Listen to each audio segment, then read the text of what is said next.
बरं का. एके ठिकाणी कीर्तनकार आले तर मला सांगितलं, म्हटले महाराज हे गाव आहे, म्हटलं या गावामध्ये 3 पार्ट्या आहेत भजनांचं. म्हणे मला भजनासाठी पखवाज लागेल, पेटी लागेल, चिंता करू नका मी आणतो ना. पेटी मास्तर नानाला बोलवलं गेलं. म्हटलं नाना काय पंचक्रोशीमध्ये तुमच्यासारखा पेटी वाजवणारा कोणी नाही आहे, तुम्हाला यावं लागेल. नाना म्हणे मी येसू, पण आपल्या गावना दासबू नको पाहिजे म्हणे पखवाज वाजवले. म्हणे का बरं. म्हणा देणार 5,000 रुपये आहे, 3 बरीच होई घ्या, अजून दिरा नाही म्हणतो. आता चिंता करू नका मी देऊन टाकेल, या तर घरी. आला पेटी मास्तर. दासबूंना बोलवलं गेलं. म्हटलं दासबू काय पंचक्रोशीमध्ये तुमच्यासारखा वाजवणारा कोण नाही, स्तुती करावी लागेल. म्हटलं तुम्हाला आपल्या गावामध्ये कीर्तन ठेवलेलं आहे, वादक भेटत नाही, पण पर्याय नाही, तुम्हाला यावं लागेल. दासबू म्हणे मी येसू, पण पेटी मास्तरने आपल्याकडे देखाले. चिंता करू नका, पदर बांधेसू म्हणते, चिंता करू नका, पण या. आल्यानंतर दोघं बसलेले आहेत, कीर्तनकार उभा आहे, मंडळी श्रोते मंडळी, एवढी गर्दी, 2000 लोक, एवढी गर्दी. संश्रेष्ठ मागे टाळकरी मंडळी 100 टाळकरी. अर्धा तास कीर्तनाला झालेला आहे. समाधी लागावी एवढी कीर्तनाची स्तुती या ठिकाणी गायली जात होती कीर्तनकाराच्या माध्यमातून. आणि मात्र पेटी मास्तर याच्याकडनं काही रावलं गेलं नाहीये. पेटी मास्तर त्या पेटीमध्ये सुर असतात, सारे गम पद नि सा. पेटी मास्तर त्या पखवाजाला त्या नोटेशनच्या माध्यमातून सांगत होतात, माझे पैसे देतो का रे. काय म्हणत होता, माझे पैसे देतो का रे. पण पखवाजी पण आमच्या दुर्गा महाराजांसारखा हुशार होता, आळंदी सारख्या क्षेत्रामध्ये शिकलेला होता. त्या पखवाज मध्ये ही बोल असतात वाजवण्याचे, दागी तिथे तिथे गण कधी गण दहा. पखवाजीने पण बोल टाकला, धीन तर धीन नाही पण. पण टाळकरी मंडळी जरा भाविक होते, टाळाच्या माध्यमातून तेही सांगत होते, देऊन टाक देऊन टाक देऊन टाक. कीर्तनकाराचा पडद्याचा मागे एकतारीवाल्यांचं भजन चालू होतं, त्यामध्ये खंजरी नावाचं एक वाद्य आहे, ती खंजरी म्हणत होती, डुबले डुबले डुबले डुबले. कीर्तन उपट झालं पण आलं नाही. बरं का, काय उपयोग आहे म्हणून ऐका. सात्विक मंडळी ही त्या ठिकाणी समाधी लागावी एवढी गोड गाणारी मंडळी मला या ठिकाणी प्राप्त झालेला आनंद वाटतो. पण ऐका, जगामध्ये साधू संत मंडळींचा एकच ध्यास आहे, संपूर्ण विश्व सुखी झालं पाहिजे. ज्ञानोबा म्हणतात, किंबहुना सर्व सुखी पूर्ण होऊन तिन्ही लोकी. या अभंगाद्वारे संत ही म्हणताहेत की संताने सरता केलो तैशा परी, चंदनाने बोरी व्यापिल्या. चंदन स्वतः हा सुगंध आहे, इतरांना सुगंध करण्याचा त्याचा प्रयत्न असतो. बरं महाराज, चंदनासारखी संत आहेत, आम्हाला चंदन कळालं, पण चंदना शेजारी बोरीचं उदाहरण तुम्ही घेतलेलं आहे, चंदनाने बोरी व्यापिल्या. चंदना शेजारी निंबाचं झाड घेतलं नाही, बाबडाचं घेतलं नाही, याचं कारण काय.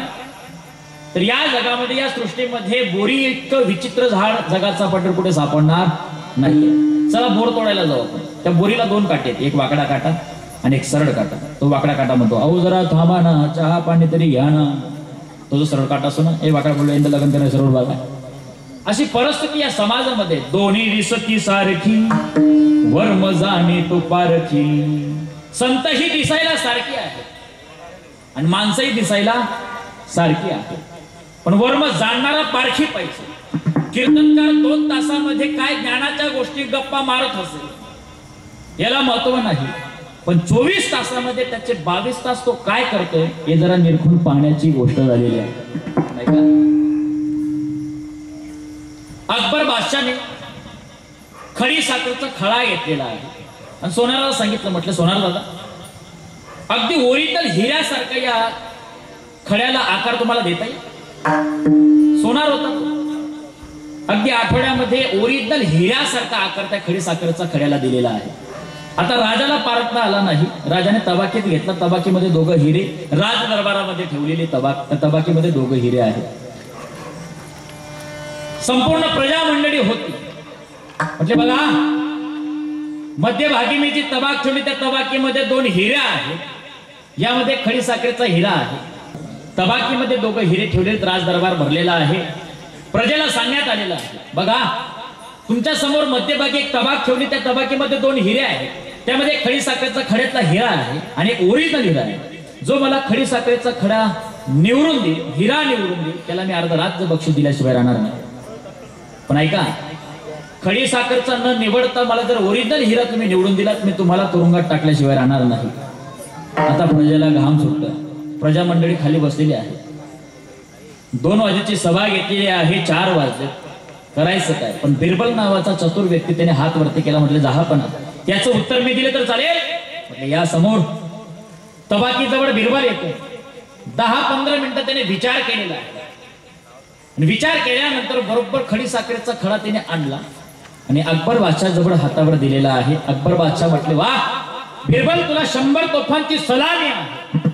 काय सुंदर या ठिकाणी खडी साखरेचा हिरा तुम्हाला निवडून दिला, बरोबर आहे.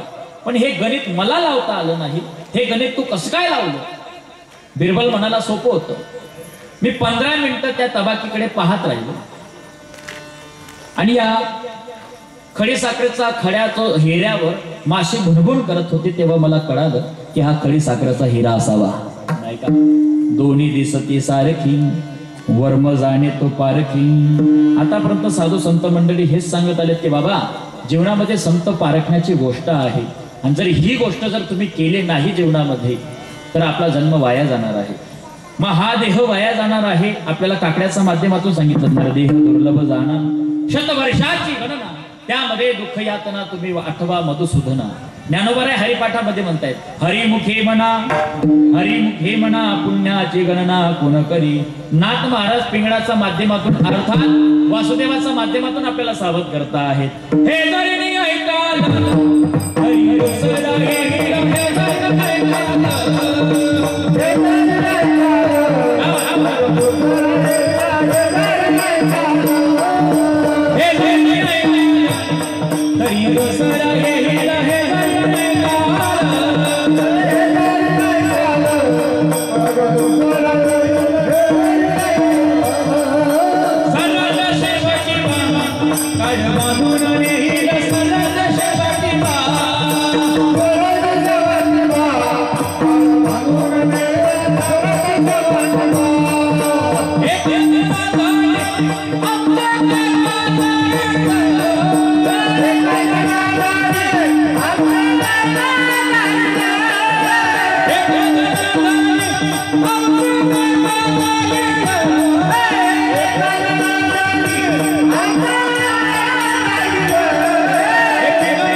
बाबांसाठी जोरदार गाडी घालतो. काय गोड नाचतो शेवट उन्हात म्हणते. फार आनंद आहे हा परमार्थातला आनंद आहे. नाचू कीर्तनाची रंगी ज्ञानदीप लावू जगे. नाथ महाराज पिंगळाच्या माध्यमातून वासुदेवाच्या माध्यमातून म्हणतात की वासुदेव आपल्या दारावर येतो, तो आपल्याला सावध करतो. हे धरणी ऐकाल तरी दुसरा येईल हो सरते शेवटी बा काढ भागून नेईल. आणि चांगलं सांगायला आलं हे धरणी ऐकाल ऐका हे का जनार्दन आमचे काय वाजाईल.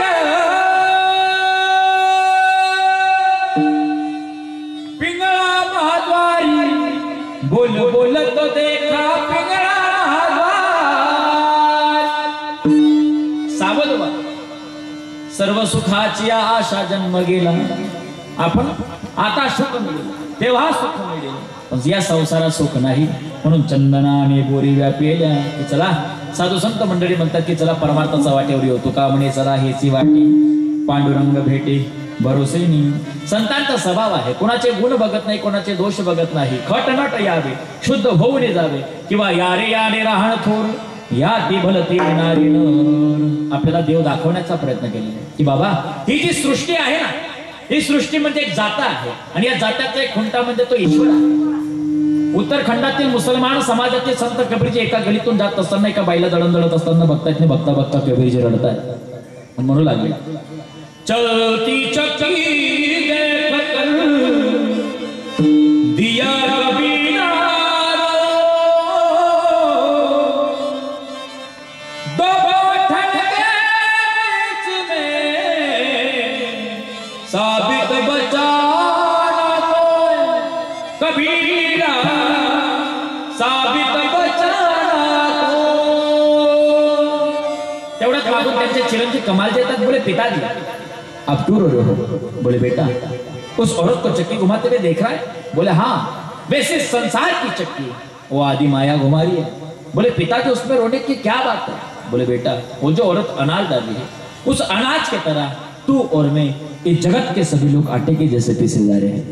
बोले पिताजी उसमें रोने की क्या बात है. बोले कैसे बेटा चलती है तो चलने दो आपका है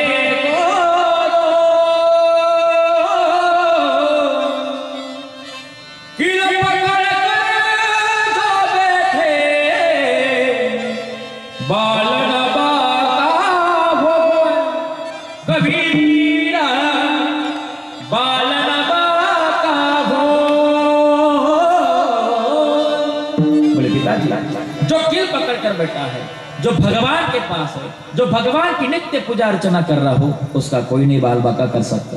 आपल्यात म्हण देवतारी त्यास कोण मारी हाती पायी मरे तेरे देव भी काय करी. बरोबर कितीतरी जीवनाचा वाटेवर परमार्थ करण्याचा प्रयत्न करा.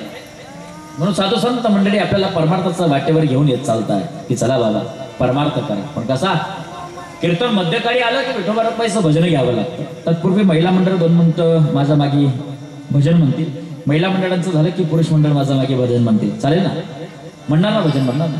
तुम्हापैकी कोणी जपी जाऊन त्याच्या जागी करते.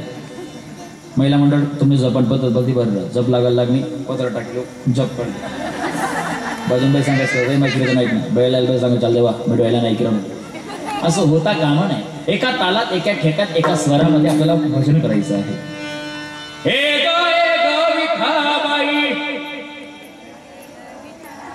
बाकीच्या बाया काय म्हणतात नाही सर्वांनी म्हणा एक सारखं म्हणा. जी ताई जी मावशी जी आजी म्हणणाने तिला तिच्या शेजारची शपथ आहे. माझी पंढरीची आई भीमानी चंद्रभागा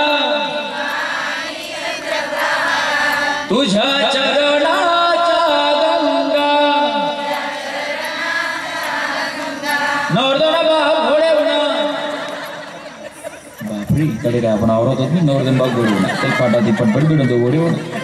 माय इतका गोड तुझं गाणं आहे गोड तुझा स्वर आहे. सरस्वती माता तुझा कंठामध्ये नांदाली इतका गोड तुझा आवाज गोड तुझा स्वभाव. माय तुझं गाणं आम्ही ऐकलं आधी आम्ही नवी ऐकले का पुरुष मंडळ आपण बी काही इज्जत न कचरा करू नका रे काका सर. आपण बी जसा खकार पुकार काढल्या पण एकदम मस्त गया काढावा. पुरुष मंडळ एका तालात एका ठेका स्वरामध्ये श्रीराम जय राम जय जय राम, श्रीराम जय राम जय जय राम.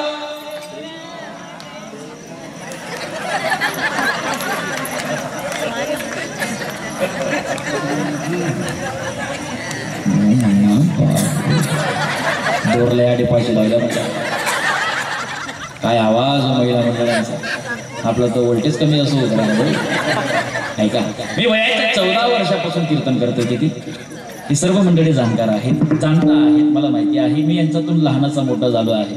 महाराष्ट्रातला तालुका नाही, जिल्हा नाही. मी माझं कौतुक सांगण्यासाठी आलो नाही, पण मला आलेला अनुभव परमार्थामध्ये आध्यात्मिक क्षेत्रामध्ये महिला मंडळांची संख्या आघाडीवर आहे. आघाडीवर आहे बरं, आघाडीवर. प्रत्येक क्षेत्र पाहता महिला मंडळ. बँक खात्यामध्ये जा कर्मचारी महिला मंडळ, पेट्रोल पंपवर पेट्रोल भरून देणारी महिला मंडळ आहे. टोल नाक्यावर टोल कॅबिनमधून टोल फाडून देणारी महिला मंडळ आहे. एसटी मध्ये बसा तुम्ही कंडक्टर, हाफ तिकीट, एसटी मध्ये जोडाजोडी तोडातोडी, लाडकी बहीण योजना. आवाजाच्या बाबतीत सुद्धा महिला मंडळ. मग तो आवाज लग्नातल्या गाण्यांमध्ये घ्या, भजनामध्ये घ्या, गली मदांगडं राहू द्या, आवाज महिला मंडळ. पण माय अगदी गोड तुमचा स्वर निघाला, फार आनंद आहे, कौतुक आहे. पण पुरुष मंडळ यांचा पुढे आता आपला आवाज जरा फिका पडायला लागला. मग तो घरात असू द्या, आता लक्षात आलं आपलं. पण काय आहे माहिती का, 30% आरक्षण महिला मंडळांकडे आणि 70% पुरुष मंडळ आपल्या जवळ शासनाने दिलेलं आहे. अजून 10-5 वर्षांनी यांची संख्या पाहता, यांचं कार्य पाहता 70% अजून 10-15 वर्षांनी हिसकावून घेतील, महिला मंडळाला देऊन टाकतील. ऑलरेडी त्यांच्याकडे 30 होतं, आपलं 70 काढून देऊन झालं 100. 100% जर आरक्षण महिला मंडळांकडे आलं मग आपलं काय काम. याचे निर्माण थैले दे देऊ, दोनान दगारा दे देऊ, दूध धोणं.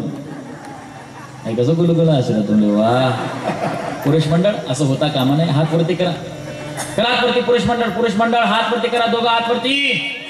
आणि असं घाबरताना म्हणा करा सरळ.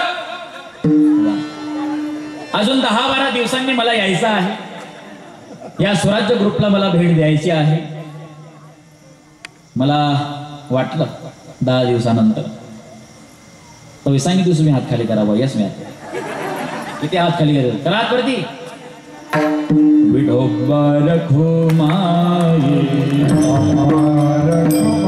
जीवन जगण्याचा प्रयत्न करावा. माणूस म्हणून आपण जन्माला आलो आणि माणूस म्हणून जरी मेला तरी आपल्या जीवनातला परमार्थ सफळ आहे. नाही का, कधीतरी हसतमुख जीवन जगण्याचा प्रयत्न करा. मला आनंद वाटला जेव्हा या शीतल कॉलनीमध्ये मी आलो. या कॉलनीतील लहान लेकरांपासून तो वयोवृद्धांपर्यंत अगदी संस्कार. कोणी म्हणे चहा घ्या, कोणी म्हणे कॉफी घ्या. गावोगाव जाण्याचा प्रसंग आहे. आपण म्हणावं जय हरी, पुढच्या घरी. ही परिस्थिती आहे. पण आनंद वाटला या ठिकाणी या स्वराज्य ग्रुपला भेटून. या ठिकाणी आमचे कल्पेश दादा असतील, रवी दादा असतील बरं का, ज्यांच्या मातोश्रींचं पुण्यस्मरण आहे. ही सर्व मंडळी पाहता या ठिकाणी मला तुमच्या सर्वांचं दर्शनाचा योग ज्यांनी घडून दिला. आमचे श्री हरिभक्तपरायण दुर्गेश महाराज असतील, केशव बापू असतील. फार आनंद वाटला, मला कौतुक वाटलं.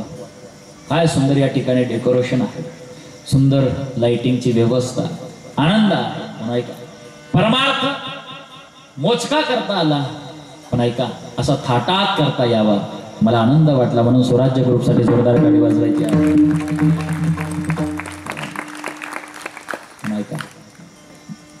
नाहीतर या देशाची स्थिती पाहता आज काळ वेळ बदलली आहे. या देशाचे नेचर, या देशातलं कल्चर, या देशाचं फ्युचर बिघडलं. हिंदू धर्म एकत्र यावा यासाठी साधू संतांनी अहोरात्र प्रयत्न केला. पण खरोखर गणपती उत्सवानिमित्ताने असो, नवरात्र असो, त्या निमित्ताने सुद्धा लोक एकत्र येतात. ही भारतीय परंपरा आजही टिकून आहे. नाहीतर पुढील काळ इतका भयानक येणार आहे की आपण उघड डोळ्यांनी पाहू शकत नाही. या देशाचं नेचर बिघडण्याचं कारण जय देशी गो हत्या गडी वै देशी प्रजन्या ना पडे. ज्या देशामध्ये गो हत्या घडते त्या देशामध्ये पाणी पडत नाही. पाणी पडतो तो बेड टाइम पडतो म्हणून शेतकऱ्याला आत्महत्या करतो, दुर्दैव. दुसरी गोष्ट, या देशातलं कल्चर सावित्रीची लेकी आम्ही पूजा वडाची करीतो, पोटात या पोळी पोटातच मारितो. जम्मू काश्मीरच्या कन्याकुमारी पर्यंत आपण लाखो पोळी पोटात मारल्या नाही. 1992 ते 1998 पर्यंत ज्या पोटात मारलेल्या पोरी आहेत, त्यानंतर जेवढे मुलं आपण जन्माला घातले, 92 ते 98 जे वयातले जी पोरं आहे त्यांना आता मुली नाही आहेत. दुर्दैव. पण मुलगी जन्माला आली तर समजायचं आपल्यासाठी रडणारी आहे.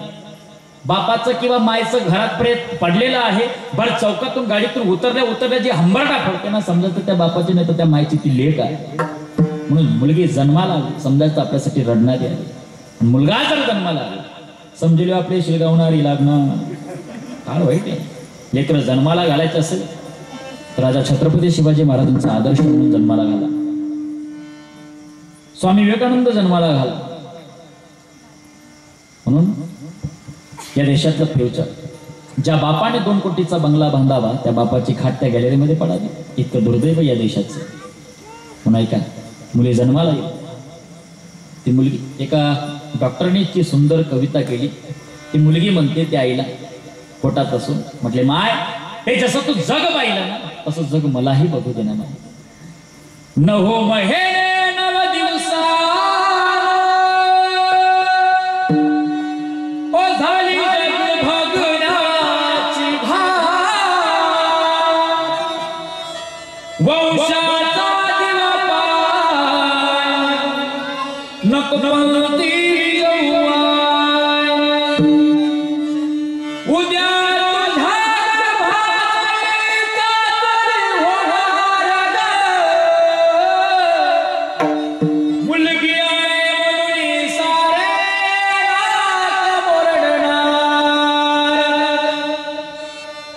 माझ्याचे मोकळ्या कानाला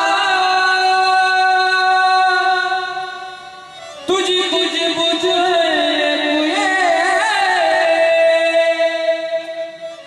वंशाचा दिवा पाय नको पंक्ती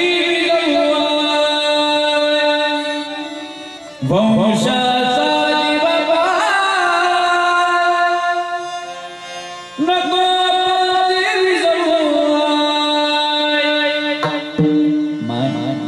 जन्माला येऊ दे का नाही का. मुलगी जन्माला आली तर समजायचं आपल्यासाठी रडणारी आली. म्हणून जीवनामध्ये आदर्श जीवन जगण्याचा प्रयत्न कर. भला किसी का कर न सके तुम, बुरा किसी का मत करना, पुष्प नहीं बन सकते अगर तुम, काटे बन कर मत रहना. आदर्श जीवन जगा, हसत खेळत जीवन जगा. क्षणाचा माणसाचा भरोसा नाही. माणूस इथं होता गेला गेला. या सृष्टीचा निर्माता इतकं सुंदर त्याने जग निर्माण केलं. या जगामध्ये इतका सुंदर देह आपल्याला दिला. त्या ईश्वराचं चिंतन करा. नाम तुम्हारा तारनहारा, कब तेरा दर्शन होगा, जिसकी रचना इतनी सुंदर वो कितना सुंदर होगा. त्याचं सुंदरता जाऊ जाऊ, त्याचा नावात गोडवा आहे. अमृता हुई गोड नाम तुझे देवा, नाम तुझे देवा, मन माझे केशवा का भान घे, का भान घे. अमृता हुई गोड नाम तुझे देवा, नाम तुझे देवा. सुंदर देवाची गाणी तुम्ही वाजवली आणि गाणी ऐकणार, त्यामध्ये परमार्थ नाही का. या सृष्टीच्या निर्मात्याचा एक नियम आहे. काय, एका भला मोठा राजाने आपल्या राज दरबारातला ब्राह्मण बुवा बोलून घेतलं. म्हटले ब्राह्मणाला सांगितलं, म्हटले ब्राह्मण बुवा मी अनेक शास्त्र वाचलेत, पुराण वाचलेत, अनेक ग्रंथ वाचलेत, मला देव दिसला नाही, देव कळाला नाही, देव बोलला नाही, देव आहे का. ब्राह्मण बाबा म्हटले पान हाले ज्याचे सत्ता किंवा चाले हे शरीर कोणाचे असते. अजून मला वाटतं 10 मिनिटं चालू देऊ का मी. हा चालू देऊ ना. हो जर तुम्ही तिकीट काढली बरे झाले. हो काय का बरं ठीक आहे, तुमचा उत्साह पाहून मला अजून 10 मिनिटं काही हरकत नाही आहे. बरं काय का ब्राह्मणभाऊ म्हटले, कोणीतरी असल्याशिवाय नाही हे जगामध्ये, कोणीतरी हे जग जे चालवतं आहे तो देव आहे. ब्राह्मणभावाला 3 प्रश्न विचारले त्या राजाने. म्हटले, राजन, या सृष्टीतला एक मालक आहे तो म्हणजे देव आहे. राजा म्हणू लागला, ब्राह्मणभाऊ मी तुम्हाला 3 प्रश्न विचारतो, या 3 प्रश्नांचे मला योग्य उत्तर द्या. एक, देव आहे का? दुसरी गोष्ट आहे तर त्याचं तोंड कोणत्या दिशेला आहे? तिसरा प्रश्न आहे, त्याचं कार्य काय?